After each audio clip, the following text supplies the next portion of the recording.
हाँ भाई, कहाँ तक हो गया था कल? हम्म। परिभाषाएं हो गई थी। उसके आगे कुछ लिखवाया था क्या? 2-3 लाइनें लिख लोगे? लिखो।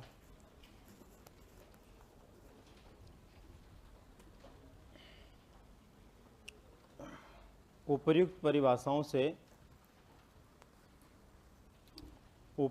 परिभाषाओं से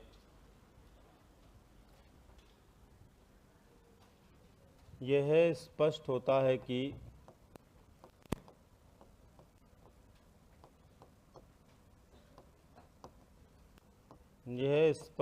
है कि जिस प्रकार से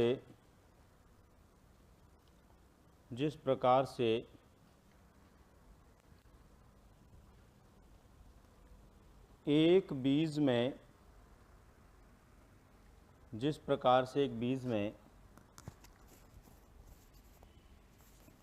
ऐसी शक्तियाँ पाई जाती है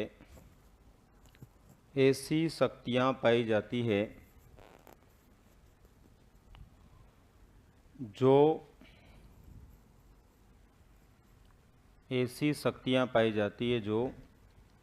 उचित वायु प्रकाश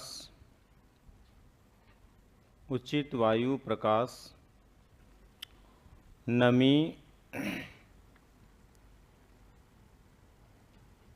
एवं अन्य वातावरण के मिलने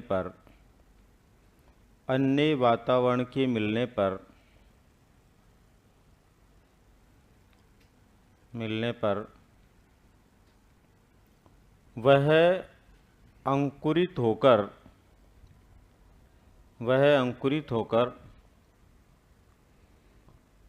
अपने जैसे सैकड़ों नए बीज पैदा कर देता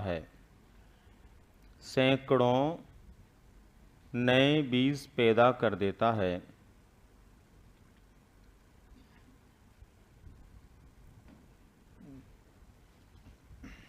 उसी प्रकार से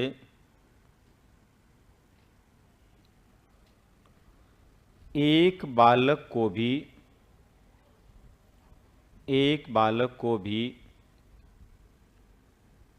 जब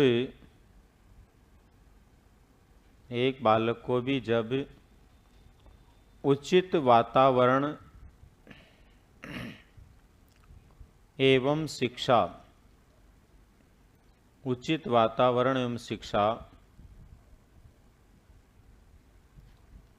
मिल जाती है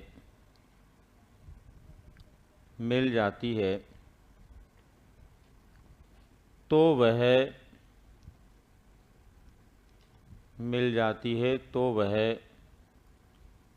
अपना वास्तविक विकास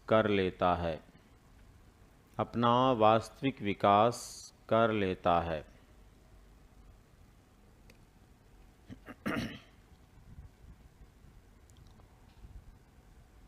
ठीक है, यानी विभिन्न परिभाषाओं में हमने ये पढ़ा है कि शिक्षा बालक की जो शक्तियाँ होती है, आंतरिक शक्तियाँ होती है, उन शक्तियों को उजागर करती है, उनको विकसित करती है। तो जिस तरह बीज रूप शक्तियों को उचित वातावरण उजागर करता है, उसी प्रकार से बालक को भी जब उचित शिक्षा की प्राप्ति हो जाती है तो उसकी जो आंतरिक शक्तियाँ हैं उनका क्या होता है, विकास हो जाता है। अब इसके बाद में नेक्स्ट आता है, इसको अंग्रेज़ी वर्जन के आधार पर कैसे हम समझ सकते हैं। अंग्रेज़ी भाषा में शिक्षा के लिए किस शब्द का प्रयोग किया जाता है और उसका अभिप्राय क्या है, किस तरह से उसका अर्थ लगाया जाता है। तो आप सब जानते होंगे अंग्रेज़ी भाषा में एजुकेशन शब्द का प्रयोग किया जाता है और उसका जो मूल रूप से संरचनात्मक भाव है या संरचनात्मक व्यवहार है, उसको लेकर हम जब सोचते हैं, विचार करते हैं, तो लैटिन भाषा के जिन शब्दों से मिलकर बना है उन सभी शब्दों का एक ही तरह का अभिप्राय निकल कर आता है। अंदर से आगे बढ़ाना, अंदर से विकसित करना, आगे ले जाना, ये सब कुछ, जिनसे ये निष्कर्ष निकलता है कि सुनिश्चित रूप से वर्तमान समय में इसके लिए जो शब्द काम में लिया जाता है वह एकदम सार्थक है और इसके प्राचीन अभिप्राय के समतुल्य है। ठीक है, तो किसी भी शब्द के अभिप्राय को जानने के लिए हमें कभी कभी अन्य भाषा की भी मदद लेनी होती है। मनोविज्ञान में काफ़ी ऐसे शब्द आएंगे आगे धीरे धीरे जिनके समझने के लिए या उनके अभिप्राय को जानने के लिए हमें किसी अन्य भाषा की मदद लेते हुए आगे बढ़ना होता है। तो यहाँ स्टेप बदल कर आप लिखिए, शिक्षा शब्द के लिए अंग्रेजी भाषा में, शिक्षा शब्द के लिए अंग्रेजी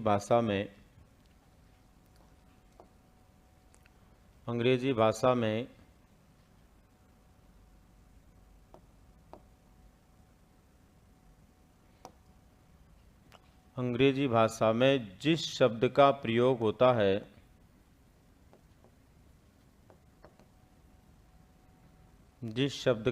होता है उसकी संरचना निम्न प्रकार से है।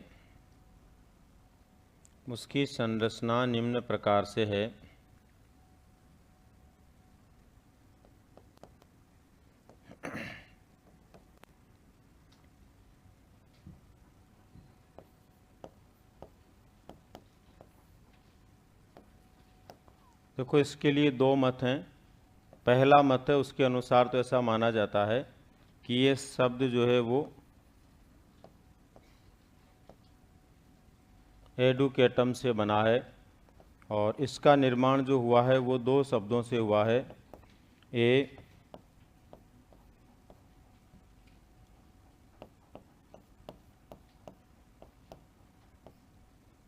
प्लस ड्यूको।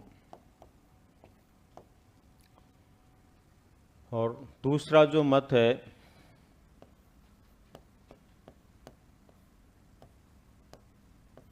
इस दूसरे मत के अनुसार दो शब्द माने गए हैं, एडुकेयर, एडुसियर। यहाँ पर आपको ये भी स्मरण रहे कि ये दोनों शब्द जो है वो लैटिन भाषा के हैं और इधर का ये जो शब्द है ये भी लैटिन भाषा का है।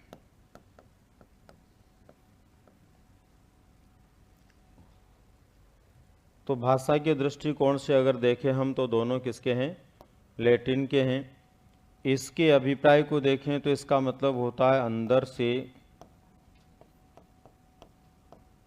और इसका होता है बाहर करना। इनके अभिप्राय को देखें तो इनका होता है विकसित करना,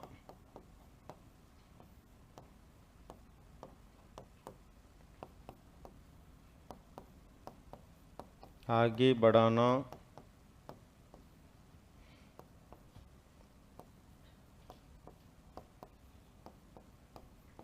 आगे ले जाना। एज इट इज लिखो इसको।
लिख लिया?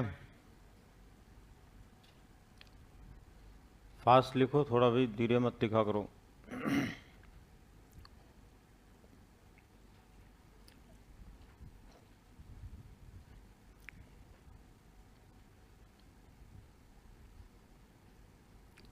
अब देखो, ये जो अभिप्राय है इसको भी हम अंतिम रूप से समझते हैं तो लगभग इन शब्दों का वही अर्थ निकल कर के आता है जो हम विभिन्न परिभाषाओं के माध्यम से देख रहे हैं। ये आप लिख चुके हैं तो आगे लिखो। इस प्रकार से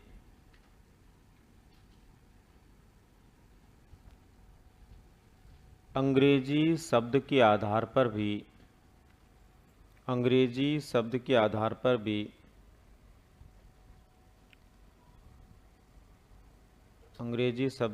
पर भी यही निष्कर्ष प्राप्त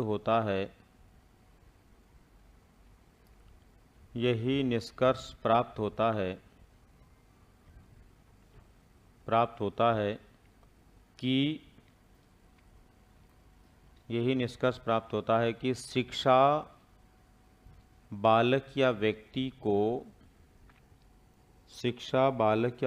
को आंतरिक भावों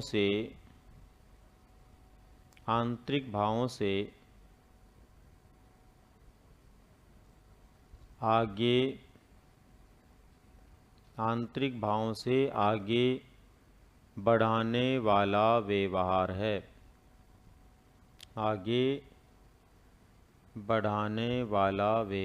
है। ठीक है। अब ये था हमारा शिक्षा शब्द का अभिप्राय।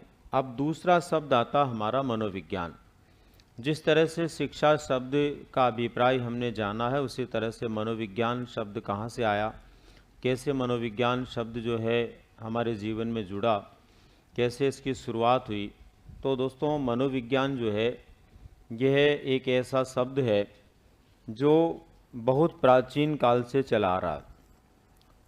ऐसा माना जाता है कि मनोविज्ञान जो है इसका अतीत तो बहुत पुराना है, लेकिन इतिहास बहुत छोटा है।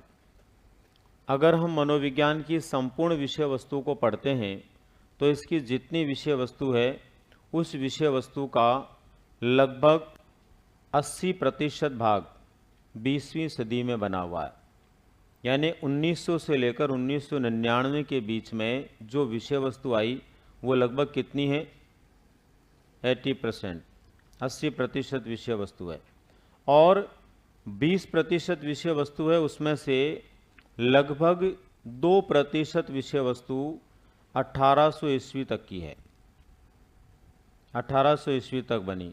उसके बाद में जो बचा 18%, उसमें से लगभग 9% विषय वस्तु जो है वो 19वीं सदी की है और 9% 21वीं सदी की है। यानी 2000 से लेकर 2022 के बीच में जो परिवर्तन हुए वो।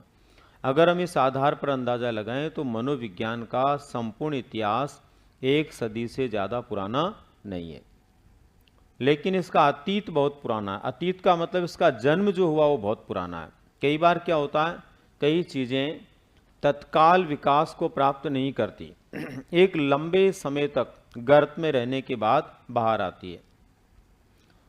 आपने सुना होगा, शायद मैंने बताया भी होगा आपको, एक बांस के बीज के बारे में बताया आपको? नहीं बताया। चाइना में एक बांस पैदा होता है, उसका नाम अभी मैं भूल रहा हूँ। उस बीज को जब जमीन में डाला जाता है तो 4 सालों तक उसमें अंकुरण नहीं होता। कितने सालों तक? 4 साल तक उसको ज़मीन में डाल के कोई सोचे कि अंकुरित नहीं हो रहा तो उखाड़ के फेंक दे, बाकी वो नहीं निकलेगा। 4 सालों के बाद जब वो 5वां साल शुरू होता है ज़मीन में डाले हुए, तब उसमें अंकुरण शुरू होता है और पूरे 1 साल में वो अंकुरित होकर के बाहर आता है। अंकुरण शुरू होने के बाद भी उसमें कितना साल लग जाता है? 1। लेकिन उसके बाद जो ही वो ज़मीन से बाहर निकलता है, प्रति घंटा फीटों के हिसाब से बढ़ता है, प्रति घंटा फीटों के हिसाब से बढ़ता है।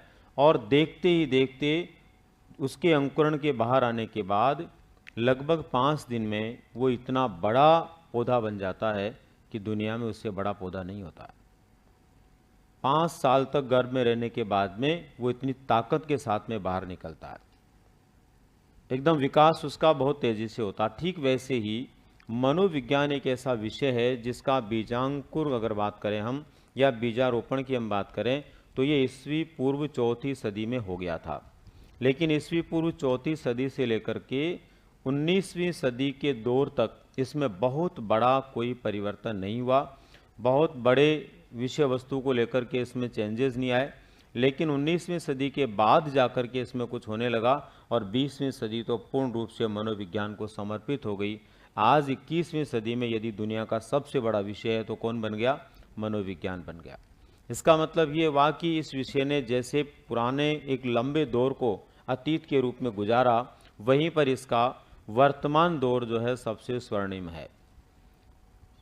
आपने देखा होगा आज मनोविज्ञान पढ़ने वाले विद्यार्थियों की बहुत कमी है। मनोविज्ञान पढ़ने वाले विद्यार्थियों की कितनी कमी है इसके अंदाजे में आपको बता देता हूँ। जब मैंने मनोविज्ञान से एमए किया उस समय मेरे परीक्षा केंद्र पर मैं अकेला ही विद्यार्थी होता था, ठीक है ना। अभी ग्रेजुएशन में मेरे बेटे ने किया था, उस समय राजस्थान विश्वविद्यालय में 7 स्टूडेंट होते थे, 3 साल लगातार, first year second year final में। अभी एमए में 2 स्टूडेंट हैं, समझ रहे हो, ये स्थिति है। लेकिन वो दौर दूर नहीं है जब आज पॉलिटिकल साइंस पढ़ते हैं, पब्लिक एडमिनिस्ट्रेशन पढ़ते हैं, समाज शास्त्र पढ़ते हैं, सेम वैसे ही इसमें भी भीड़ होने वाली है। इसका मतलब अभी ये ऐसा विषय है जो शैशव स्थिति में और उससे ऊपर उठ कर के बाल्यावस्था की स्थिति में और उससे ऊपर उठ कर के किशोरावस्था की स्थिति में पहुंचा है। जब ये युवा होगा तब इसका अपना एक अलग अंदाज होगा। समझ रहे बात को आप?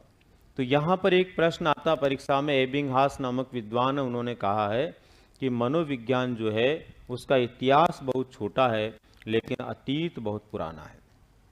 अगर हम मनोविज्ञान के अतीत से उन विषयों की तुलना करें जिनको आज आप दूसरे विषयों के रूप में, चाहे पॉलिटिकल साइंस हो, पब्लिक एडमिनिस्ट्रेशन हो, समाजशास्त्र के रूप में आप उसको पढ़ रहे हो, वो जो सब्जेक्ट आपके, वो सब्जेक्ट बहुत नए है या नहीं है? इन सभी विषयों के जन्म की कहानी आपको पता है कि ये कब पैदा हुए, इनको बहुत ज़्यादा समय नहीं हुआ, लेकिन उनके प्रति वर्चस्व ज़्यादा है क्योंकि उनकी विषय वस्तु का निर्माण इससे काफ़ी पहले हो गया, तत्काल संगठन उनका हो गया, लेकिन इसके संगठन होने में काफ़ी वक्त लगा। इसलिए हमें इसके जन्म से लेकर के वर्तमान तक आने की पूरी कहानी का पता होना चाहिए। और यही वजह है कि मनोविज्ञान के प्रारंभ से लेकर वर्तमान तक आने में कई प्रकार के हिचकोले खाने पड़े। हिचकोले समझते हो ना? जब हम किसी साधन में जाते हैं, रास्ता खराब होता है तो बीच बीच में ऊटपटांग तरीके से गाड़ियां चलती है तो दिक्कत होती है ना, वो हिचकोले। तो ऐसे बहुत सारे हिचकोले खाने पड़े इसको, तब जाकर के एक विषय के रूप में अस्तित्वमान हुआ। तो वो सारा इतिहास हमें यहाँ पर एक बार पढ़ना पड़ेगा। तो यहाँ पर आप बिंदु डालें, मनोविज्ञान का अर्थ, मनोविज्ञान का अर्थ, उत्पत्ति, ये सब अपने को देखना है। तो मनोविज्ञान का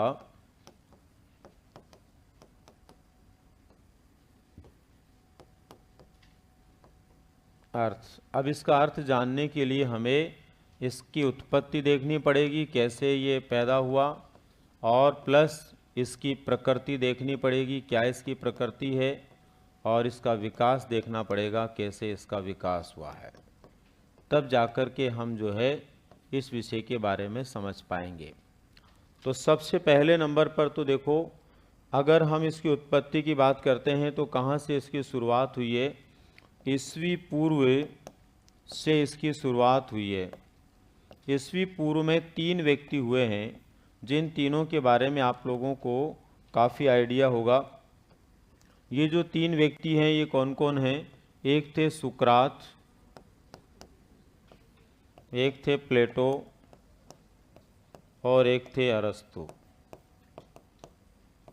ठीक है, ये 3 व्यक्ति हैं जिन 3 व्यक्तियों के कार्यों से मनोविज्ञान की उत्पत्ति हुई है। ये 3 व्यक्ति हैं जिनके कार्यों से मनोविज्ञान की क्या हुई है? उत्पत्ति हुई है। दरअसल कैसे हुई है इसको हम एक बार समझें। दोस्तों, सबसे पहले सुकरात जो थे एक ऐसे दार्शनिक थे जो यूनान के एथेंस नगर में पैदा हुए थे। और सबसे बड़ी बात ये कि ये जीवन में कभी स्कूल नहीं गए। आज सुकरात को हम यहाँ तक याद करते हैं, 2500 वर्ष बाद भी उनको पढ़ते हैं, लेकिन ये बंदा खुद कभी स्कूल नहीं गया। स्कूल क्यों नहीं गया, इसके पीछे इनकी परिस्थितियाँ रही।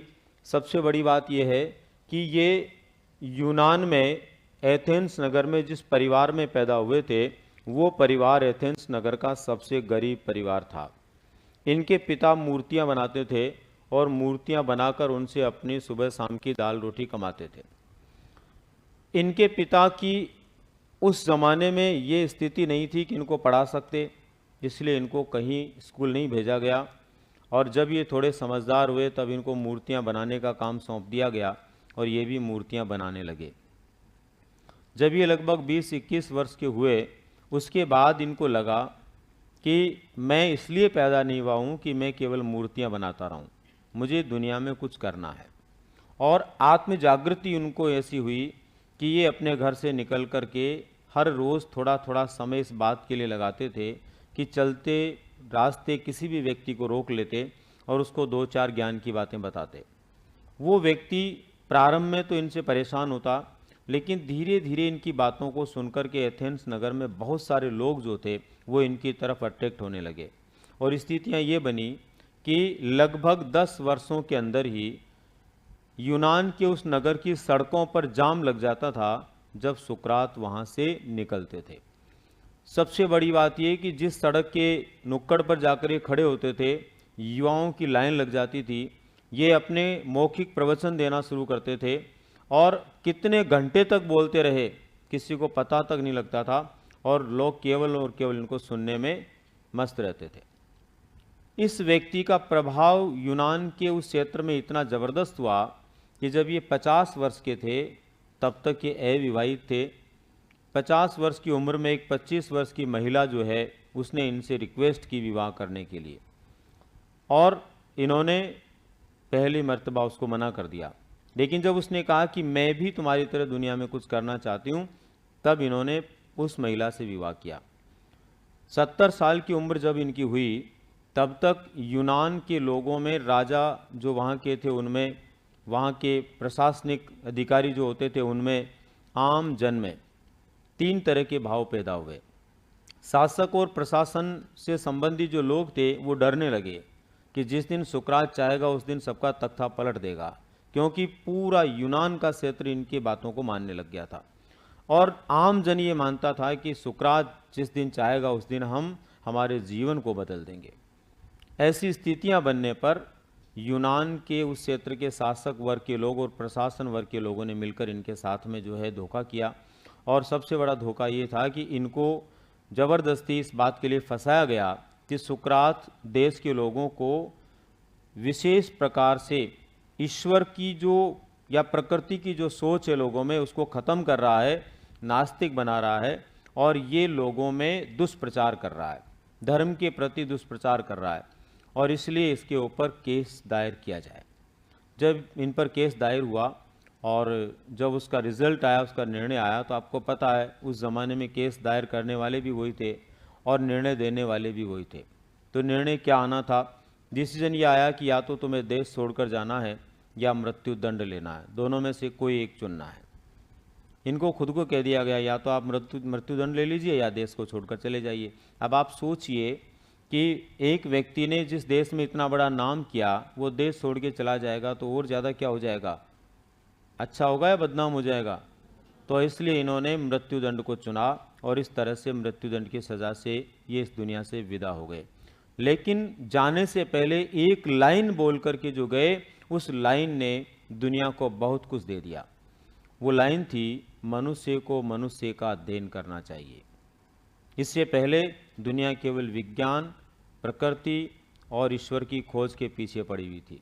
ये पहला व्यक्ति था जिसने कहा था मनुष्य को किसका अध्ययन करना चाहिए, मनुष्य का अध्ययन करना चाहिए। और इनके इसी विचार के कारण धीरे धीरे लोगों की सोच में परिवर्तन आया, और आज के इस समय में जहाँ हम खड़े हैं वहाँ आने तक आज जो अध्ययन है वो मानविकी के रूप में मानव पर बहुत अधिक केंद्रित हो गया। आज मानविकी का अध्ययन जितना होता है बाकी अन्य का नहीं होता। आपको विज्ञान में 3-4 विषय मिल जाएंगे, गणित में 3-4 विषय मिल जाएंगे, लेकिन आपको पता है सामाजिक विज्ञान में सैकड़ों विषय हैं। सर्वाधिक अध्ययन आज किसका हो रहा है? मानविकी का हो रहा है, मनुष्य का हो रहा है, मानव समाज का हो रहा है। इसकी देन के किससे शुरू हुई है? सुकरात के कार्यों से। सुकरात की देन है जिससे ऐसा हुआ है। सुकरात ने बहुत सारी विधियां अपनाई। उस समय संदेह विधि है, समस्या समाधान विधि है, वाद विवाद विधि है, प्रश्नोत्तर विधि है। इन विधियों के माध्यम से ये अपने शिष्यों को सिखाया करते थे, समझाया करते थे। सुकरात उस जमाने के खुले विश्वविद्यालय कहलाते थे। यूनान का खुला विश्वविद्यालय इनको कहते हैं। भारतीय कबीर के साथ में इनकी तुलना की जाती है। भारत देश में भी कबीरदास जी हुए जो अनपढ़ थे। उन्होंने अपने हाथ से कोई पुस्तक नहीं लिखी, लेकिन आज भी हम कबीरदास जी के दोहे पढ़ते हैं, नहीं पढ़ते, उनकी साखियाँ पढ़ते हैं, तो कहाँ से आई है? कबीरदास जी के शिष्य लोगों ने उनको लिख दिया। ठीक उसी प्रकार से सुकरात ने कोई पुस्तक नहीं लिखी, लेकिन सुकरात के बोले गए शब्दों पर आज सैकड़ों पुस्तकें हैं, जिनका राइटर जो है कोई और है, पर वो विचार सारे किसके हैं? सुकरात के। तो इस तरह से दोस्तों सुकरात के द्वारा एक विचार दिया गया, मनुष्य को मनुष्य का अध्ययन करना चाहिए। वहीं से किसकी शुरुआत हुई? सामाजिक विज्ञानों के बारे में सोचने की शुरुआत हुई। और उसी का एक आगे की तरफ जो परिणाम आया वो किस रूप में आया? मनोविज्ञान के रूप में आया। तो हम केवल मनोविज्ञान की उत्पत्ति को लेकर बात करेंगे, इसलिए मनोविज्ञान से संबंधित विचारों के साथ आगे बढ़ते हैं। तो लिखिए एक बार, आप बिंदु डाल लिया ये वाला? लिखो इसमें, वैदिक काल तक मनुष्य वैदिक काल तक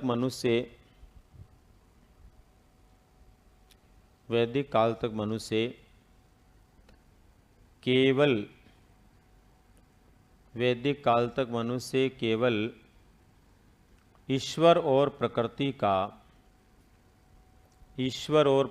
का अध्ययन करता था। ईश्वर और प्रकृति का अध्ययन करता था।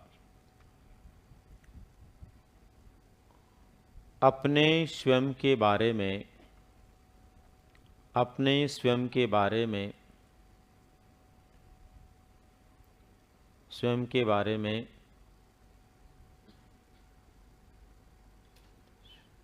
नहीं सोचता था।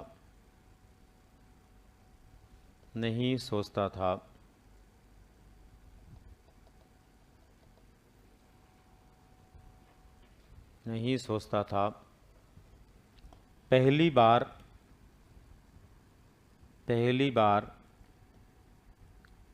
ईस्वी पूर्व 5वीं सदी में यूनान के दार्शनिक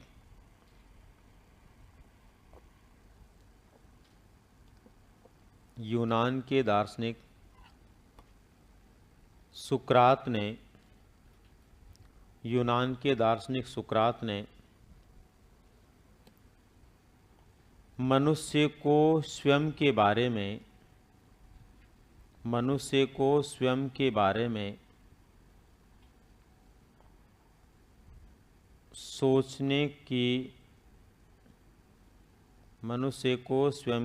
में सोचने की दिशा दी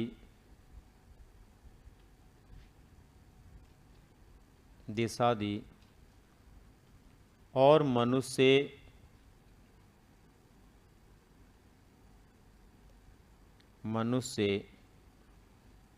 स्वयं के बारे में सोचने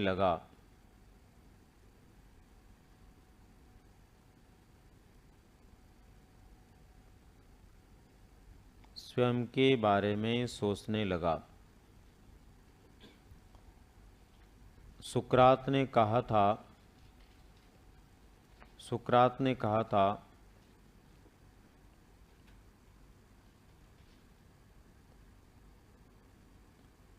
मनुष्य को मनुष्य का अध्ययन करना चाहिए। मनुष्य को मनुष्य का अध्ययन करना चाहिए।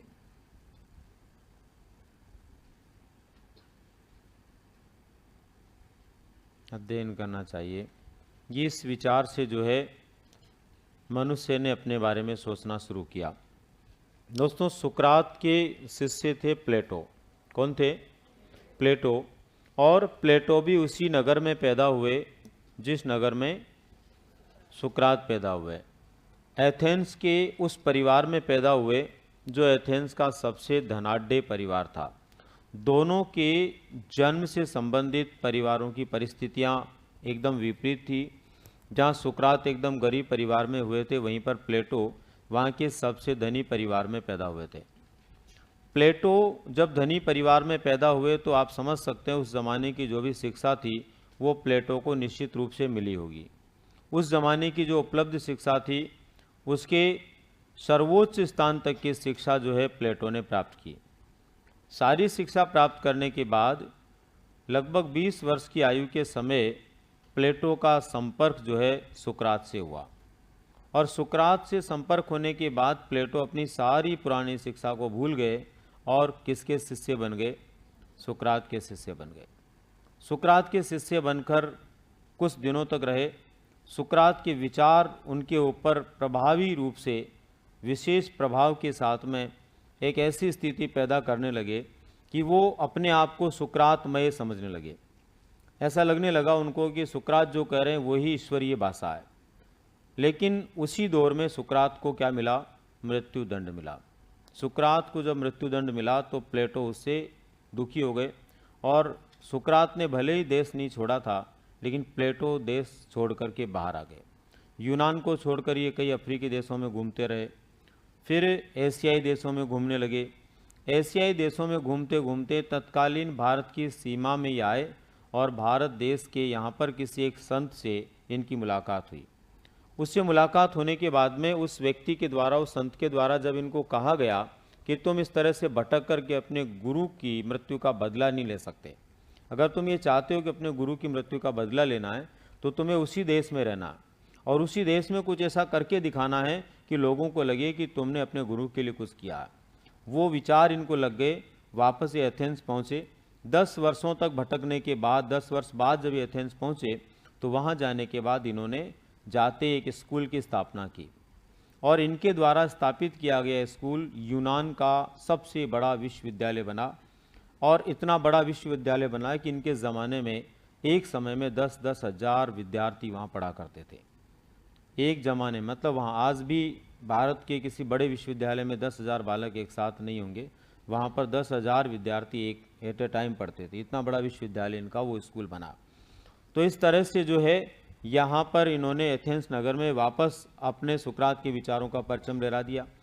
काफ़ी जो उनके अनुयायी थे इनके साथ में जुड़े और उन्हीं की वजह से इतने विद्यार्थी इनके पास हुए। इन्होंने अपने गुरु के विचारों को आगे बढ़ाते हुए जो पहला विचार दिया वो ये था कि मनुष्य को अपना अध्ययन क्यों करना चाहिए? इसलिए करना चाहिए कि जो मनुष्य जिस ईश्वर और प्रकृति की खोज करता है वो मनुष्य से अलग है ही नहीं। ये पहले व्यक्ति थे जिन्होंने कहा था मनुष्य, प्रकृति और ईश्वर ये तीनों अलग नहीं हो सकते। इन तीनों का अपना जो कनेक्शन है, अपना जो संबंध है इतना प्रगाढ़ है कि इनको आप अलग कर ही नहीं सकते। सबसे पहले नंबर पर इन्होंने कहा कि प्रकृति का मतलब होता है 5 तत्व या पंच तत्व। ये पूरी प्रकृति किससे बनी हुई है? 5 तत्वों से बनी हुई है। कौन कौन से 5 तत्व होते हैं? जल, वायु, प्रकाश, आकाश, अग्नि, मिट्टी। इनसे हमारी ये संपूर्ण प्रकृति बनी हुई है। इनमें से अगर एक को भी हटा देंगे तो हमारी प्रकृति क्या हो जाएगी? समाप्त हो जाएगी। तो इन्होंने कहा जो प्रकृति जिसके बारे में आप अध्ययन करते हैं उसके 5 तत्व हैं और इन्हीं 5 तत्वों से किसका निर्माण हुआ है? मनुष्य के शरीर का निर्माण हुआ है। ऐसा माना जाता ना, मनुष्य का शरीर जो है वो किससे बना है? 5 तत्वों से बना है। तो इनसे मनुष्य का शरीर बना है और जो मनुष्य का शरीर जिन 5 तत्वों से बना है इसी मनुष्य के अंदर क्या होती है?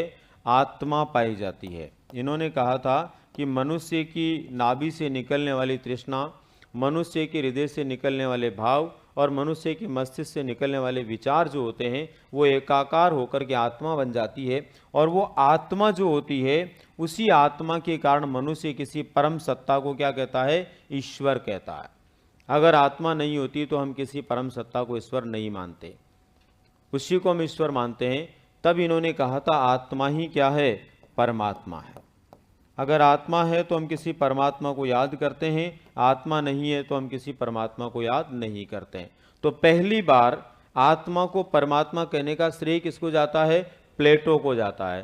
प्लेटो ही पहले व्यक्ति थे जिन्होंने अपने गुरु से प्रभावित होकर कहा था कि मनुष्य, ईश्वर और प्रकृति को अलग नहीं किया जा सकता। ये आपस में इस प्रकार से बंधे हुए हैं कि इनमें से किसी एक को भी अलग कर देंगे तो किसी का अस्तित्व नहीं रहेगा। इस तरह से जो है इनके जो विचार थे उन विचारों का प्रभाव चारों तरफ फैला और इन्हीं के विचारों के आधार पर इसके बाद जो इनके शिष्य हुए अरस्तु, उन्होंने आत्मा के अध्ययन की शुरुआत की और वहीं से किसका जन्म हुआ? मनोविज्ञान का जन्म हुआ। लिखिए,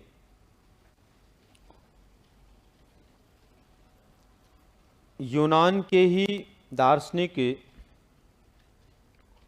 यूनान के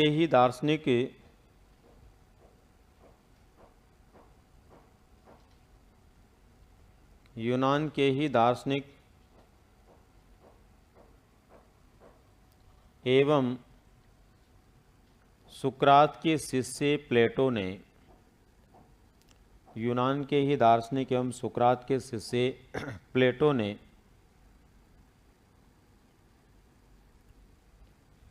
ने पहली बार ईस्वी पूर्व चौथी सदी में कहा था मनुष्य, प्रकृति और ईश्वर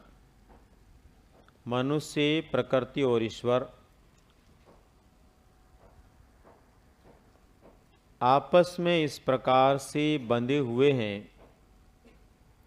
मनुष्य, प्रकृति और ईश्वर आपस में इस प्रकार से बंधे हुए हैं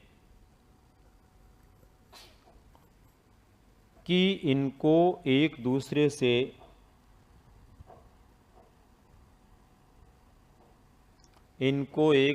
से अलग नहीं किया जा सकता। इनको एक दूसरे से अलग नहीं किया जा सकता।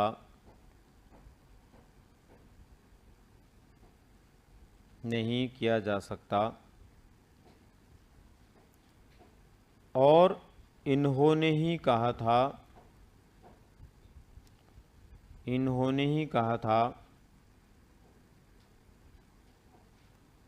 कि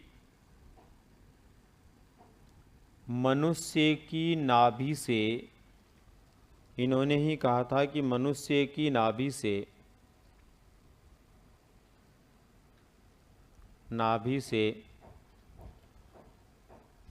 निकलने वाली तृष्णा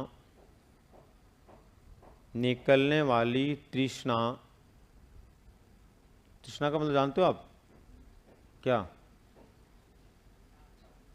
हाँ, कितने लोग जानते हैं? हाथ खड़े करो। काफी जानते हैं। इधर आगे से कौन जानता है? आप बताओ। इधर बीच में किसी ने हाथ खड़ा किया था? हाँ बताओ। क्या बोला? घृणा? हाँ, लाल साया इच्छा। घृणा नहीं होगा, लाल साया इच्छा। तो मनुष्य की नाभि से निकलने वाली तृष्णा, हृदय से निकलने वाले भाव,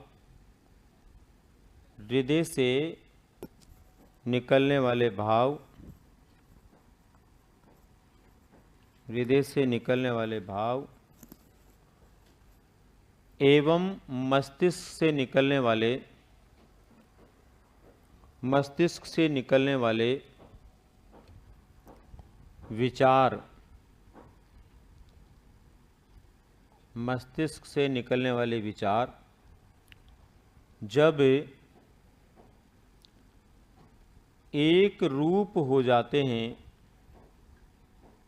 एक रूप हो जाते हैं, तो यही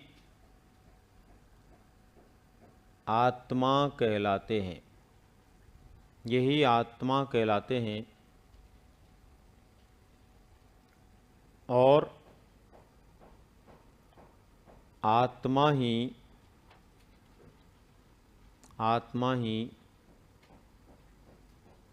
परमात्मा है, आत्मा ही परमात्मा है।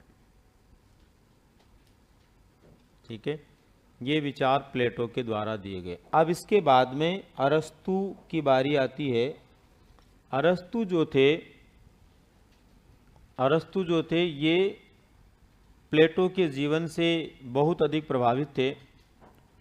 जैसा कि आपको पता है, प्लेटो ने वैसे तो बहुत सारी पुस्तकें लिखी, लेकिन इनकी दो पुस्तकें सर्वाधिक चर्चित रही। एक तो द रिपब्लिक और दूसरी लॉज। ये दो पुस्तकें इनकी सर्वाधिक चर्चित रही और इन दोनों का ही प्रभाव जो है अरस्तु पर भी काफ़ी रहा। अरस्तु जो थे ये यूनान देश के तो थे, लेकिन एथेंस नगर में पैदा नहीं हुए थे। ये मकदूनिया के यहाँ पर पैदा हुए थे। और मकदूनिया जहाँ का शासक सिकंदर हुआ करता था, जिसे विश्व विजेता के नाम से जानते हैं, तो सिकंदर की धरती से ये पैदा हुए और वहाँ पर इन्होंने शिक्षा को लेकर के जितनी अपने तरीके से पूरी हो सकती थी अपनी पढ़ाई वो पूरी की। फिर भी इनको लगा कि मुझे और कुछ पढ़ना चाहिए, तो इनको पता चला कि एथेंस नगर में इस तरह का कोई विश्वविद्यालय, वहाँ पर ये पहुँच गए। और वहाँ जाने के बाद जब इनका प्रवेश इनको मिला, तो ऐसा कहते हैं कुछ दिनों तक ही विद्यार्थी रहे और कुछ दिनों बाद प्लेटो ने इनको वहाँ का प्रोफेसर बना दिया।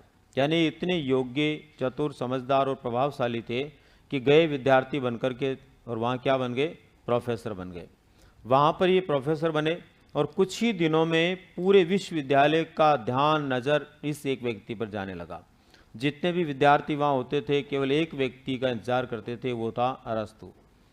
किसी से पढ़ना चाहते थे, वो था अरस्तु। और ये एक ऐसे व्यक्ति थे जो केवल एक विषय नहीं पढ़ाते थे, बल्कि गणित पढ़ाते थे, ये भाषा पढ़ाते थे, ये वो सारे विषय पढ़ाते थे वहाँ पर जो भी होते थे, चाहे वो अर्थशास्त्र से जुड़े हों, चाहे राजनीति से जुड़े हों, चाहे इतिहास से जुड़े हों, A to Z सब विषय पढ़ाते थे। और आज भी आपने देखा होगा अरस्तु का नाम हर विषय में आ जाता है। गणित में परिभाषाओं में अरस्तु आ जाएगा, साइंस में आ जाएगा, इतिहास में आ जाएगा, पॉलिटिकल साइंस में आ जाएगा। ऐसा कोई विषय नहीं है जहाँ पर अरस्तु का नाम नहीं है। दुनिया में यदि सभी विषयों में पारंगत कोई व्यक्ति हुआ है तो वो कौन था, अरस्तु। लेकिन कुछ दिनों बाद प्लेटो के भतीजे और अरस्तु के बीच में इस तरह की परिस्थितियां पैदा हो गई कि प्लेटो के बाद में उस संस्था का मुखिया कौन बनेगा। अगर हम व्यवहारिक दृष्टिकोण से बात करें तो प्लेटो के बाद में अरस्तु जो था वो उसका सबसे मुख्य व्यक्ति था। लेकिन प्लेटो का भतीजा नहीं चाहता था कि अरस्तु बने, इसलिए उसने प्लेटो के माइंड में कई ऐसी बातें भर दी जिससे कि अरस्तु को वहाँ से निकलना पड़े और अरस्तु को विश्वविद्यालय छोड़ना पड़ा। कुछ समय वहाँ पर रहे, लेकिन उन कुछ समय के अंदर इन्होंने जो कुछ वहाँ पर किया वो अपने आप में आज तक दुनिया याद करती है। ये ईस्वी पूर्व 4वीं सदी की बात है। ईस्वी पूर्व 4वीं सदी में जन्मे जो अरस्तु थे, इन्होंने अपने जीवन काल के 4 वर्ष सिकंदर को पढ़ाने में भी लगाए थे। सिकंदर जब 13 वर्ष का था तब से लेकर 17 वर्ष की आयु तक उसके गुरु कौन थे, अरस्तु ही थे। और अरस्तु की वो शिक्षा थी जिससे सिकंदर क्या बना, विश्व विजेता बना। इन्होंने ही सिकंदर को कहा था जीवन में कभी हार नहीं माननी है, इनका ये नारा था। और इसी नारे से सिकंदर दुनिया के अंदर अपना नाम कर पाया। इस तरह से अरस्तु ने बाकी क्षेत्रों में तो काम किया ही किया, लेकिन 2 बड़े काम इनके द्वारा किए गए, जिनमें पहला बड़ा काम इनका ये था कि इन्होंने लगभग 500 से ज़्यादा पुस्तकें लिखी। अरस्तु के द्वारा अलग अलग विद्वानों का अलग अलग मत है। कुछ विद्वान मानते हैं अरस्तु ने लगभग 100 प्लस पुस्तकें लिखी, बहुत कुछ विद्वान मानते हैं कि लगभग 500 पुस्तकें लिखी, और सबसे ज़्यादा विद्वान इस बात को मानते हैं कि 500 से ज़्यादा पुस्तकें लिखी। इनकी इतनी पुस्तकों में से सर्वाधिक चर्चित 2 पुस्तकें हैं, जिनमें एक पॉलिटिक्स है और दूसरी है डी एनिमा। डी एनिमा नामक पुस्तक इन्होंने जो लिखी है दर्शन शास्त्र से जुड़ी हुई थी, और यही वो पुस्तक है जिसमें पहली बार इन्होंने आत्मा का अध्ययन शुरू किया था। डी एनिमा में पहली बार इन्होंने किसका अध्ययन शुरू किया? आत्मा का अध्ययन शुरू किया। और जो आत्मा का अध्ययन शुरू किया उसकी वो पुस्तक दर्शन शास्त्र थी। दर्शन शास्त्र के साथ में सबसे पहले आत्मा का अध्ययन शुरू हुआ, जो आगे चल करके क्या बना? मनोविज्ञान बना। इसलिए मनोविज्ञान का प्रारंभिक जनक, प्राचीन जनक, शुरुआती जनक या जनक किसको मानते हैं? अरस्तु को मानते हैं। लिखिए, पहले प्लेटो वाली जो लाइनें लिखी है उनके नीचे नोट डालकर एक लाइन लिख लो, फिर अरस्तु का लिखना। नोट डालकर लिखो, प्लेटो की कई पुस्तकों में से सर्वाधिक चर्चित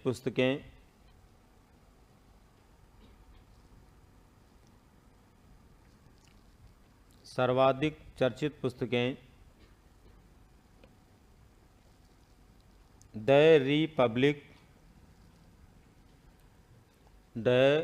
रिपब्लिक तथा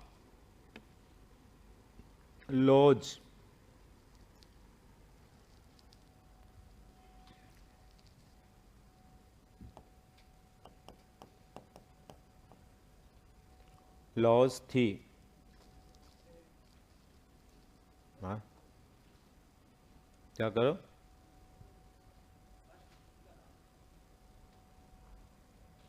लॉज लिखते, अच्छा, दी रिपब्लिक।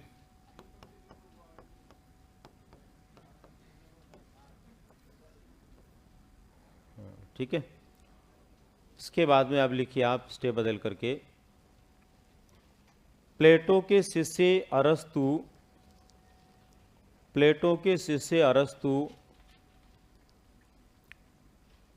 अरस्तु ने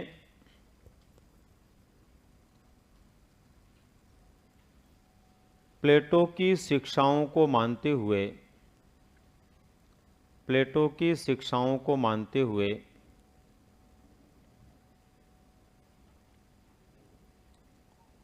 दर्शन के साथ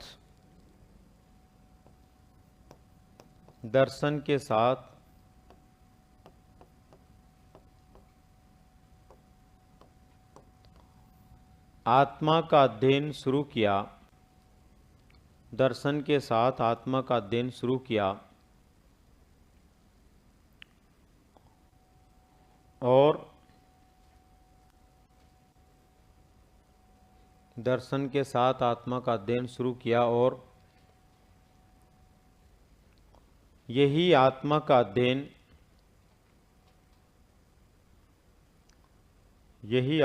अध्ययन आगे चलकर आधुनिक मनोविज्ञान बना।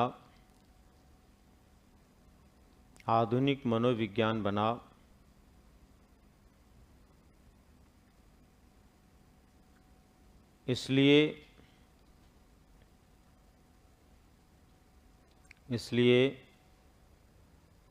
मनोविज्ञान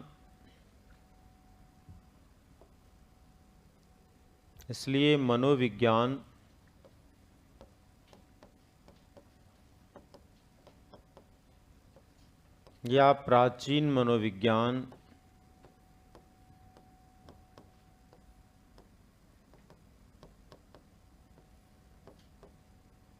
का जनक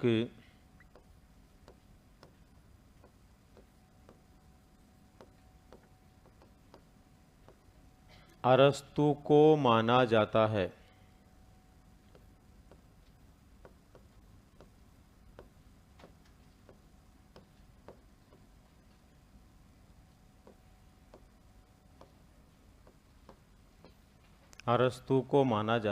इनका जीवन काल था ईस्वी पूर्व 384 से 322। ठीक है, तो अरस्तु जो है किसके जनक बने? मनोविज्ञान के जनक बने। स्टेप बदल कर लिखिए इसमें आप। अरस्तु ने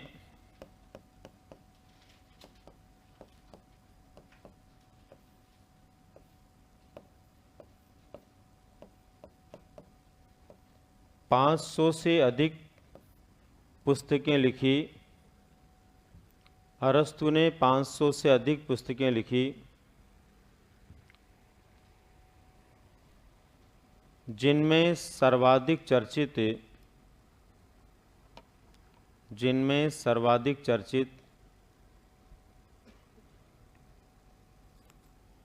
पॉलिटिक्स व डी एनिमा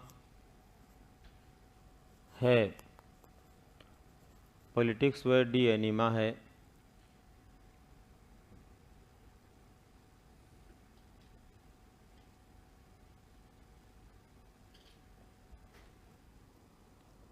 डी एनिमा है।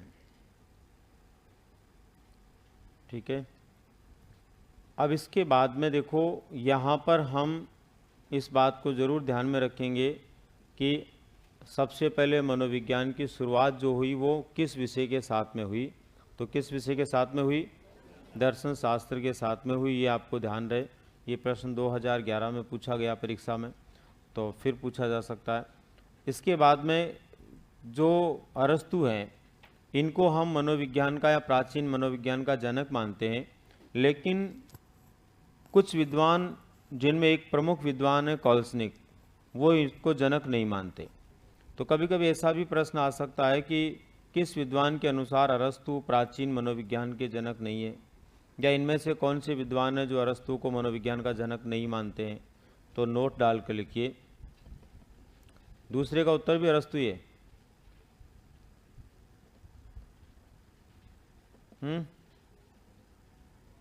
मैंने सेकेंड नंबर पे बोला ना, वो कौन सा विद्वान है जो अरस्तु को मनोविज्ञान को जनक नहीं मानते हैं? तो उसमें भी इधर से आवाज आए, बोले अरस्तु। नोट डाल के लिखो। कॉल्सनिक एक ऐसे विद्वान हैं, कॉल्सनिक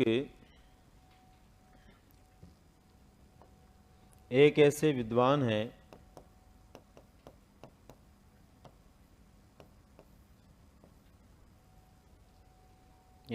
विद्वान हैं जो अरस्तु को मनोविज्ञान का जनक नहीं मानते। अरस्तु को मनोविज्ञान का जनक नहीं मानते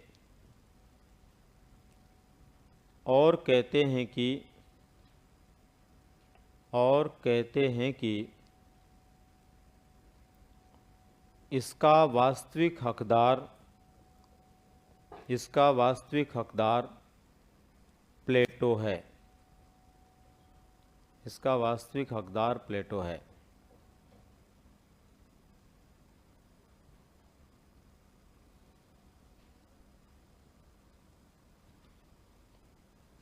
ठीक है।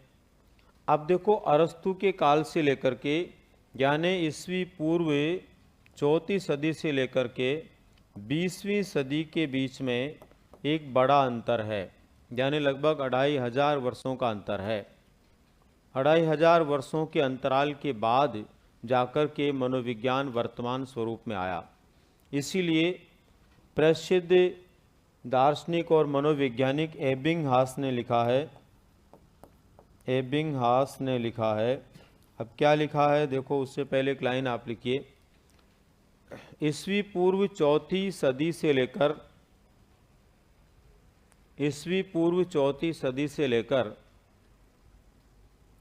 20वीं सदी के बीच, ईस्वी पूर्व 4वीं सदी से लेकर 20वीं सदी के बीच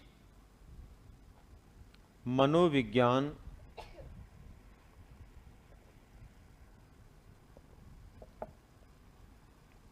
का विकास किस प्रकार से हुआ,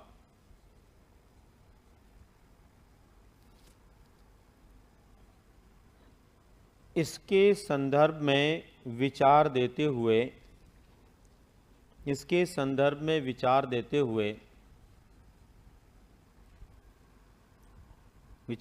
हुए एबिंगहास नामक मनोवैज्ञानिक ने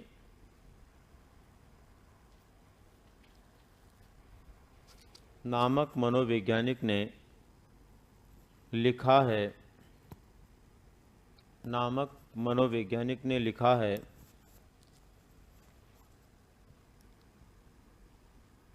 मनोविज्ञान का इतिहास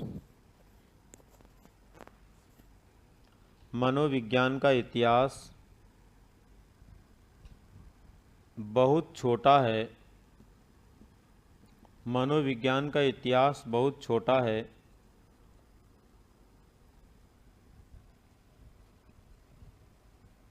लेकिन अतीत बहुत प्राचीन है। अतीत बहुत प्राचीन है।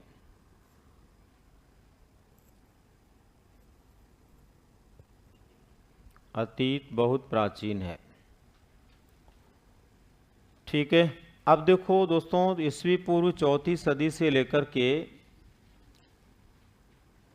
लगभग 2000 वर्षों तक, यानी 16वीं सदी तक जो अरस्तु ने लिखा था, उसके बाद उस विषय वस्तु में कोई परिवर्तन नहीं हुआ और 2000 वर्षों तक उसी बात को वैसे के वैसे लोग पढ़ते आए जैसे अरस्तु के ज़माने में शुरुआत हुई थी।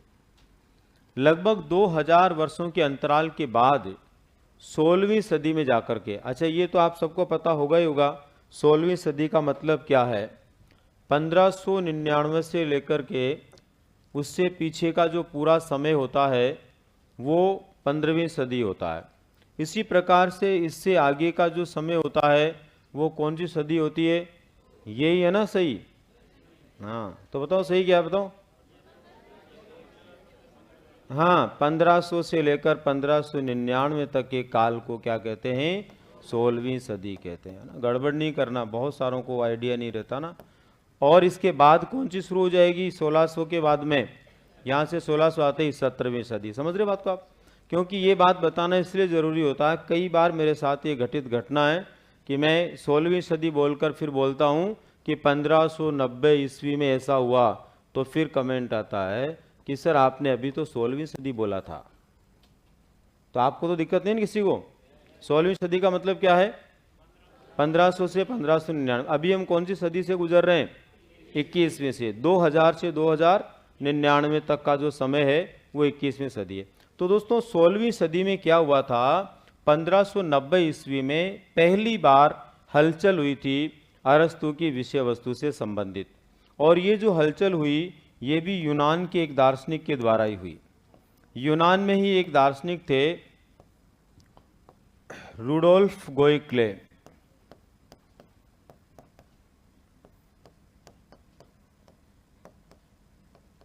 इस विद्वान ने पहली बार 1590 ईस्वी में एक पुस्तक लिखी थी, साइकोलॉजिया। कौन सी पुस्तक लिखी थी? साइकोलॉजिया। ये जो साइकोलॉजिया पुस्तक इन्होंने लिखी, इस पुस्तक में पहली बार इस व्यक्ति ने क्या किया? एक शब्द का प्रयोग किया, साइकोलॉजी का, जो तब से लेकर के आज तक हम पढ़ रहे हैं। मनोविज्ञान के लिए साइकोलॉजी शब्द का प्रयोग पहली बार किसके द्वारा किया गया? रुडोल्फ गोइक्ले के द्वारा 1590 ईस्वी में किया गया। और इन्हीं के द्वारा जिस शब्द का पहली बार प्रयोग हुआ वो तब से लेकर आज तक हम पढ़ रहे हैं। जबकि साइकोलॉजी शब्द का जो अर्थ होता है वो मनोविज्ञान के रूप में नहीं होता। साइकोलॉजी जो शब्द है ये साइकी प्लस लोगस से बना है, जिसका मतलब आत्मा का अध्ययन होता है। ठीक है, आज हम मनोविज्ञान को व्यवहार के अध्ययन के रूप में पढ़ते हैं, जबकि वहां पर किसका अध्ययन है? आत्मा का अध्ययन। लेकिन ये रूढ़ हो गया। अब हम परंपरागत तरीके से व्यवहार के अध्ययन के लिए भी कौन से शब्द का उपयोग करने लगे हैं? साइकोलॉजी शब्द का उपयोग करने लगे। तो ये पहला बड़ा परिवर्तन था, पहला बड़ा कोई ऐसा कार्य था अरस्तु के बाद में कि मनोविज्ञान की विषय वस्तु के क्षेत्र में हुआ। और इन्होंने साइकोलॉजिया पुस्तक में अरस्तु के द्वारा जो आत्मा के अध्ययन के बारे में बताया गया था उसी को थोड़ा विस्तार दिया, उसमें जो 2000 वर्षों में चेंजेज आए उस चेंजेस को शामिल किया और एक अलग पुस्तक के रूप में उसको इन्होंने स्थापित किया। हालांकि दर्शन शास्त्र की ही ये पुस्तक थी, साइकोलॉजी अलग से कोई मनोविज्ञान नहीं था, दर्शन शास्त्र के क्षेत्र में इन्होंने इसको जो है स्थापित किया, लेकिन विषय वस्तु को थोड़ा क्या कर दिया, विस्तारित कर दिया। इनके कार्यों के बाद मनोविज्ञान की जो विषय वस्तु है उसको लेकर के धीरे धीरे विचारधाराओं में परिवर्तन शुरू हुआ। लिखो यहाँ पर, अरस्तु के काल के बाद, अरस्तु के काल के बाद,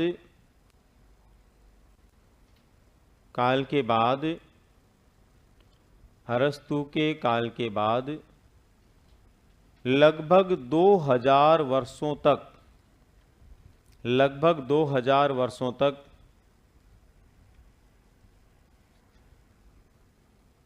किसी प्रकार का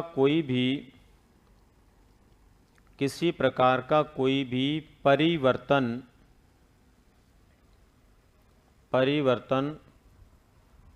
उस विषय वस्तु में नहीं हुआ, परिवर्तन उस विषय वस्तु में नहीं हुआ,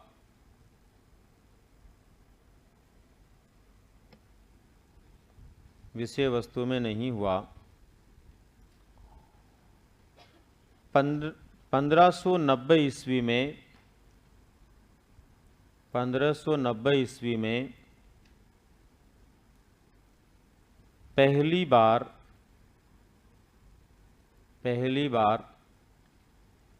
यूनानी दार्शनिक रुडोल्फ गोइक्ले ने, यूनानी दार्शनिक रुडोल्फ गोइक्ले ने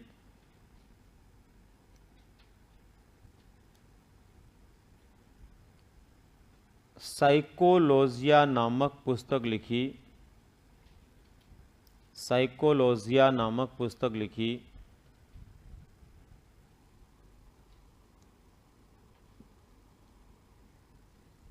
पुस्तक लिखी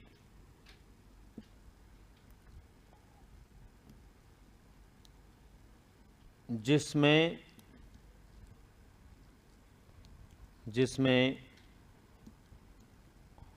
आत्मा का अध्ययन,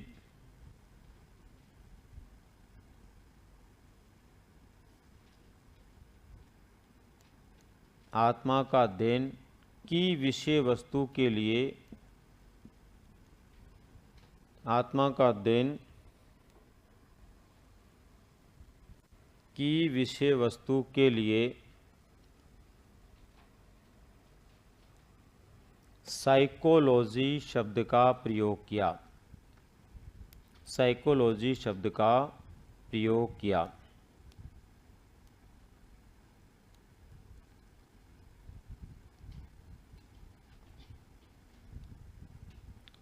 ठीक है, अब देखो इन्होंने जो साइकोलॉजी शब्द का प्रयोग किया, किन्होंने, रुडोल्फ गोइक्ले ने, इनके द्वारा जो साइकोलॉजी शब्द का प्रयोग किया, इस साइकोलॉजी शब्द को लेकर के भी प्रश्न आ जाता परीक्षा में कि ये कौन सी भाषा का है, साइकोलॉजी शब्द मूलतः कौन सी भाषा का है। तो साइकोलॉजी जो शब्द है इसमें दो शब्द हैं, साइकी प्लस लोगस। साइकी जो है ये मूल शब्द है जिससे इस शब्द का निर्माण हुआ है। लोगस का मतलब अध्ययन शास्त्र होता है, और अध्ययन शास्त्र जो है वो किसी भी प्रकार का हो सकता है, वो भौतिक हो सकता है, वो रसायन हो सकता है, वो किसी प्रकार का हो सकता है। तो यहाँ पर मूल क्या है, साइकी। तो साइकी प्लस लोगस से मिलकर के साइकोलॉजी बना। ये साइकी जो शब्द है ये मूल रूप से जिस भाषा का होगा उसी का ये शब्द होगा। मार्केट में दोनों तरह के आपको लिखे हुए मिलेंगे। बहुत अच्छी और स्तरीय पुस्तकों में ग्रीक भाषा बताया हुआ है, और कई ऐसी पुस्तकें भी है जहाँ पर लैटिन बताया हुआ है। और अब तो मार्केट में इस तरह का भी प्रचलन हो गया है, कुछ लोगों ने तो दोनों को ही लिख दिया है, लैटिन या ग्रीक। अब आप सोचिए परीक्षा में तो एक ही पूछेगा ना, वो दोनों थोड़ी पूछेगा। यहाँ पर हमें समझना है कि आखिर ये लैटिन का या ग्रीक का है, और जिसका भी है वो क्यों है। उसके पीछे रीज़न का हमें पता लगना चाहिए। फिर उसके बाद हमें किसी पुस्तक को नहीं बल्कि अपने आप से पूछना है कि हमें किसका मानना है। पहले नंबर पर लैटिन भाषा जो है वो लैटिन क्षेत्र की थी। आज के ज़माने की तरह जो है गूगल तो था नहीं कि रुडोल्फ गोखले 1590 ईस्वी में सर्च कर लेता है कि मुझे ऐसा वर्ड चाहिए जिसके लिए मैं आत्मा के अध्ययन के लिए उसका उपयोग कर सकूं। किया होगा क्या उसने सर्चिंग उस टाइम? नहीं किया ना। पहली बात आपको ये पता होना चाहिए, यूनान जो है वो यूरोप और एशिया से जुड़ा हुआ क्षेत्र है। वहीं पर लैटिन जो है वो दक्षिणी अमेरिका और उसके आसपास के द्वीपीय देशों को कहते हैं। दोनों के बीच में बहुत बड़ा अटलांटिक महासागर था। एक शब्द लेने के लिए वहाँ जा नहीं सकता, तो लैटिन शब्द नहीं हो सकता। पहला प्रमाण तो यह है कि लैटिन नहीं हो सकता, क्योंकि इस शब्द को देने वाले जो हैं वो ग्रीक बंधु हैं। ग्रीक का मतलब यूनानी, ग्रीक या यूनानी की बात होती है ना, तो वहाँ के हैं तो वो अपने ही शब्द को काम में लेंगे। दूसरी भाषा में, सरल भाषा में समझिए, क्यों लेंगे वहाँ के काम को? आपके घर में अगर एक बच्चा पैदा होता है तो कितने लोग हैं, अपने आप हाथ खड़े करो, जो उसका नाम थोंडाइक रखेंगे? बताओ, रखोगे क्या? वही रामलाल, श्यामलाल, मदनलाल, पप्पू, पवन, जो भी यहाँ के नाम वही रखोगे ना। कोई थोंडाइक तो नहीं रखेगा, विलियम जेम्स तो नहीं रखेगा। कोई सोचिए कि देखो रुडोल्फ गोखले बहुत फेमस हुआ, वो रख देते हैं उसका नाम, नहीं रखेंगे ना। हम वही रखेंगे जो अपनी परिवेश का नाम होता है फर्स्ट नंबर पर। तो ग्रीक भाषा का रहने वाला ग्रीक का ही उसने उपयोग किया। इसके बाद में सेकंड नंबर देखिए आप, अगर हम ये सोचें कि केवल लोगस के चक्कर में इसको लैटिन का मान लिया जाए तो लोगस भी दो तरह से लिखा जाता है। लैटिन में LOGOS लिखा जाता है और ग्रीक में LOGUS लिखा जाता है। तो आप कैसे मान सकते हैं कि लोगस वहाँ का, ये भी तो ग्रीक का हो सकता है। थर्ड नंबर पर लैटिन एक ऐसी भाषा होती है जिसमें मिडल लेटर साइलेंट हो जाते हैं। मिडल लेटर क्या हो जाते हैं? साइलेंट। जैसे आप जिसमें बैठकर पढ़ रहे हैं उसको क्या कहते हैं? क्या कहते हैं? किस में बैठकर पढ़ रहे हो आप? क्लास में। वेरी गुड, होशियार तो हो तुम सब। आप किस में पढ़ रहे हो? बैच में। जबकि लिखा कैसे जाता है ये? BATCH। तो क्या हो गया ये? बैटच। क्या हो गया? बैटच हो गया ना। लेकिन ये टै गायब हो जाता है, इसको आप क्या बोलते हो? बैच बोलते हो। इसमें क्या साइलेंट हो रहा है? टी। इस तरह से लैटिन भाषा और अंग्रेजी भाषा के बहुत सारे शब्द हैं जिनके बीच के लेटर साइलेंट हो जाते हैं, उनको हम बोलते नहीं हैं। लेकिन लैटिन और अंग्रेजी भाषा में ऐसा शब्द नहीं होता जिसका फर्स्ट लेटर साइलेंट हो जाता है। पहला लेटर साइलेंट होता है ग्रीक भाषा में। किसमें होता है? ग्रीक भाषा में। ग्रीक भाषा में इसीलिए यहाँ पर जो शब्द है साइकोलॉजी, क्या है ये? किससे शुरू होता है? पी से। हम बोलते किससे हैं? एस से। अगर पी से ही बोलते तो ये क्या हो जाता? पसाइकोलॉजी हो जाता। वैसे तो पसाता है ये लोगों को, सही तो ये रहता है इसका, लेकिन ये है नहीं। हम क्या बोलते हैं इसको? इससे ये प्रमाणित होता है कि ये शब्द कहाँ का है? ग्रीक भाषा का। राइट, लिखिए। साइकोलॉजी शब्द मूलतः, साइकोलॉजी शब्द मूलतः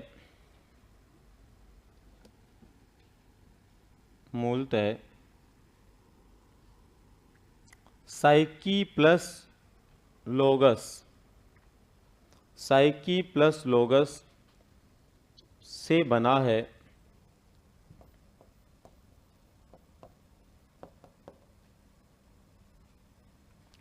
बना है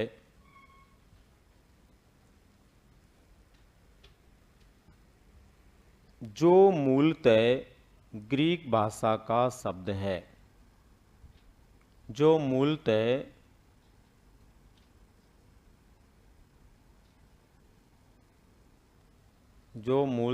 ग्रीक भाषा का शब्द है।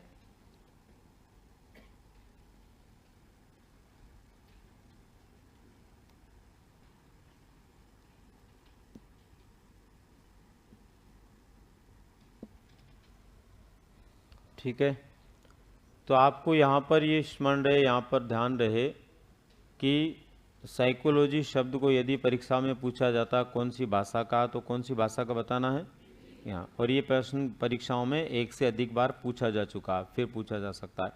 ऐसे जो विवादित प्रश्न होते हैं ना, वो परीक्षा में ज़्यादा आते हैं, क्योंकि उन प्रश्नों के अंदर से काफ़ी बालक जो है इधर उधर उत्तर देंगे, और पेपर सेटर यही तो चाहता है कि आप गलतियाँ ज़्यादा करें, तभी जाकर के तो सही छट नहीं कर पाएगा वो। तो ये अपने को ध्यान रखना। अब इसके बाद में देखिए, इसके रुडोल्फ गोएकले के बाद में जो शुरुआत हुई वो इस तरह की हुई कि धीरे धीरे जो आत्मा का अध्ययन चला आ रहा था, लोगों ने उसको मानना तक बंद कर दिया और एक नई धारा शुरू हो गई। दरअसल वो धारा कैसे शुरू हुई, उस धारा का जनक किसको हम मान सकते हैं, किस व्यक्ति के कार्यों से ऐसा हुआ, तो एक स्टेप बदल कर लिखिए।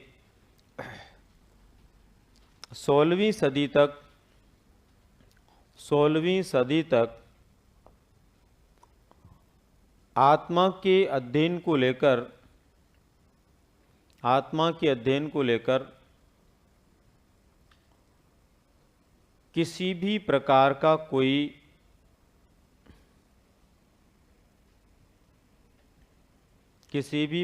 का कोई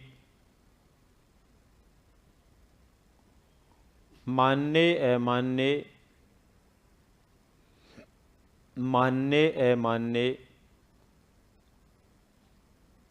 वाद विवाद नहीं था, मानने अमानने वाद विवाद नहीं था, लेकिन 17वीं सदी में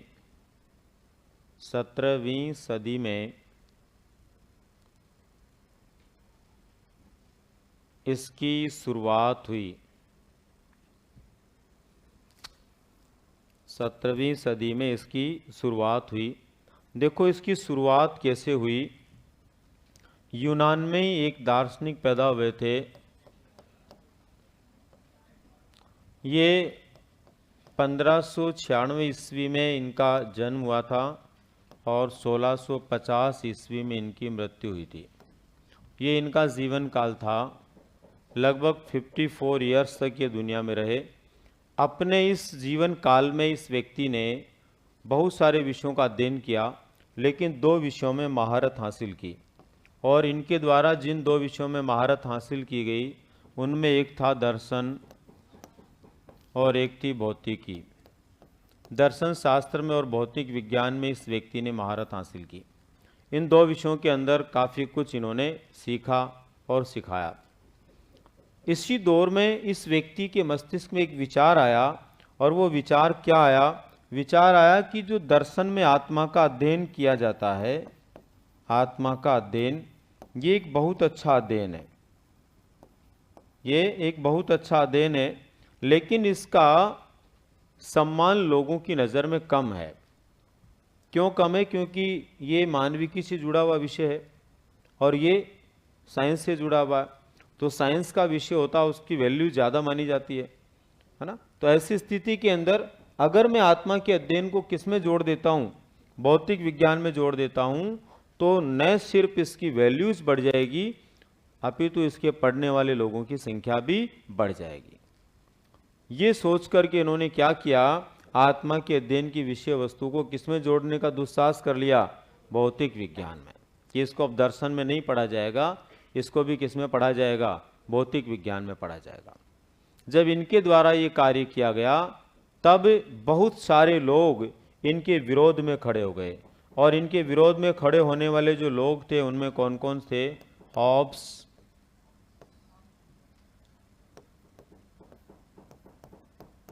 लॉक, कांट,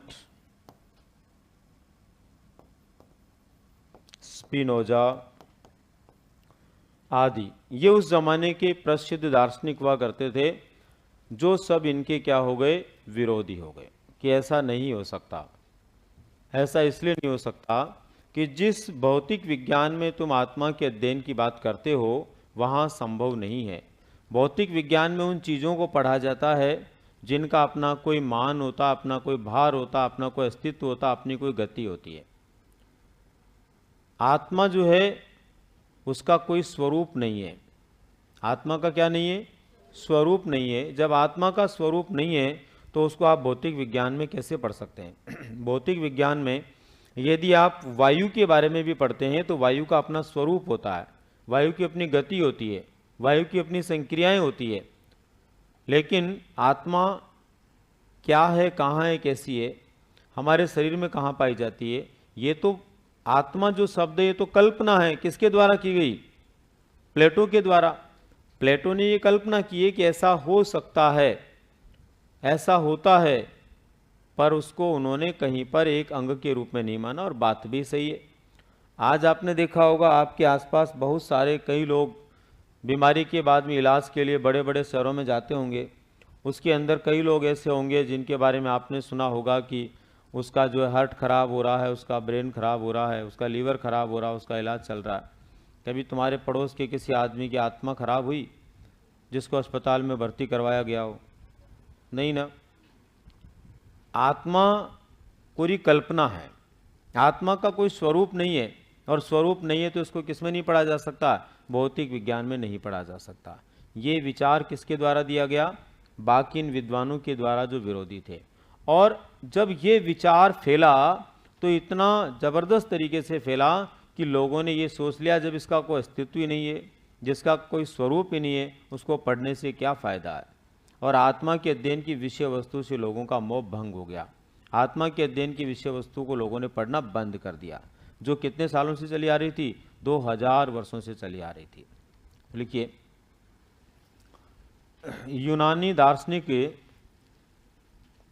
यूनानी दार्शनिक देकार्ते, इनका जीवन का काल भी लिखना ब्रैकेट में,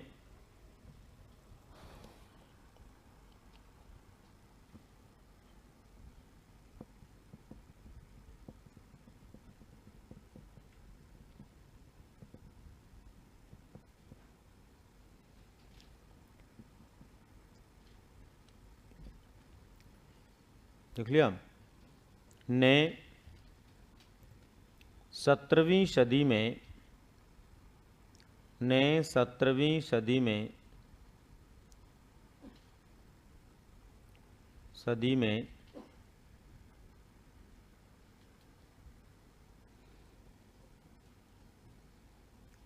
आत्मा के अध्ययन की विषय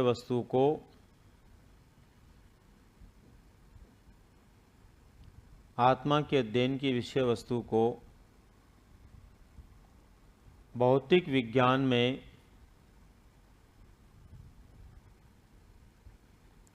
जोड़ने का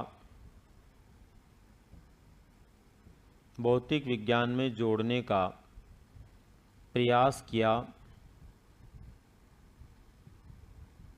भौतिक विज्ञान में जोड़ने का प्रयास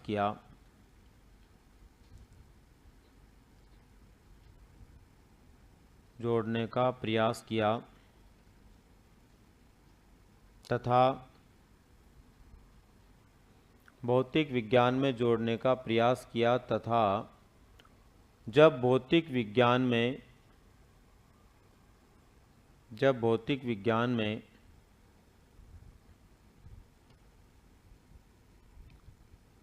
इसको समाहित करना चाह रहे थे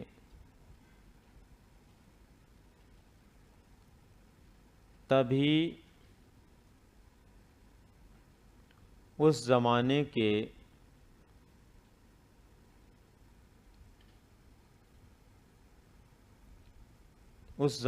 के प्रमुख दार्शनिक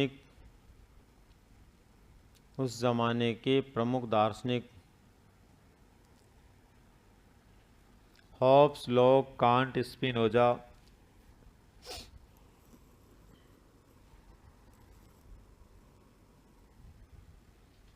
आदि ने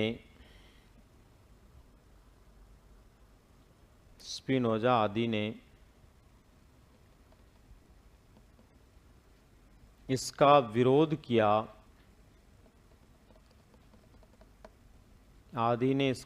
किया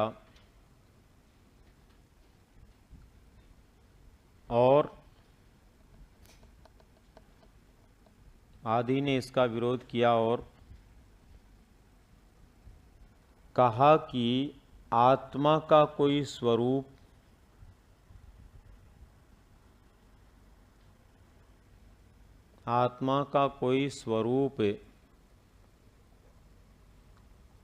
गति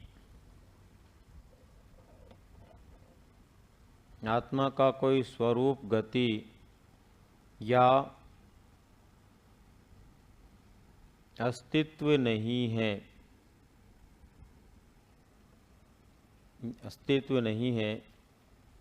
यह तो प्लेटो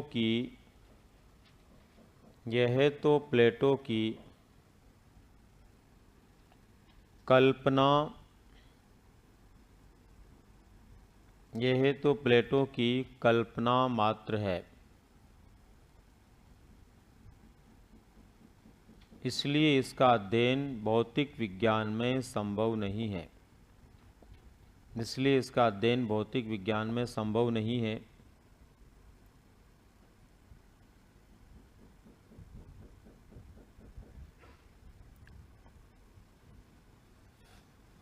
नोट डालकर लिखो,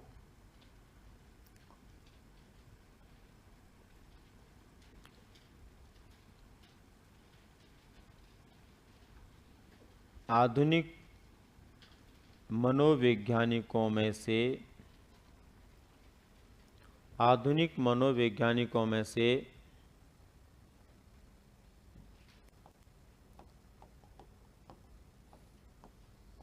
रॉस ने भी कहा है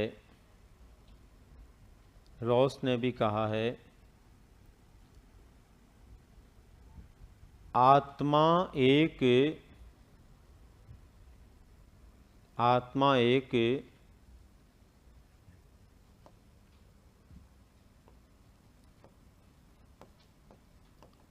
दुरूह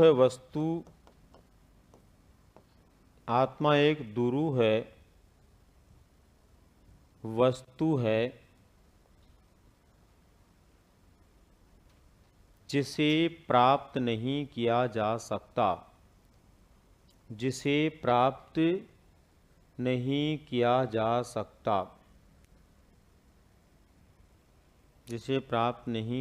सकता, ठीक है। स्टेप बदलना है और उसके बाद में लिखना है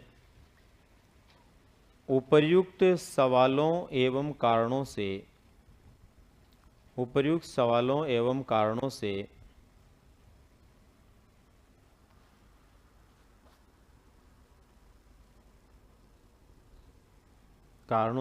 आत्मा के अध्ययन के रूप में जो अभिप्राय था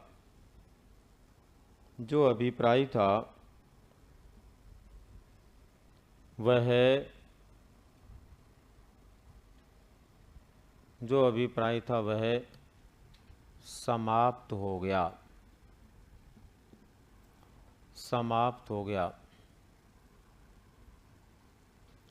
ठीक है।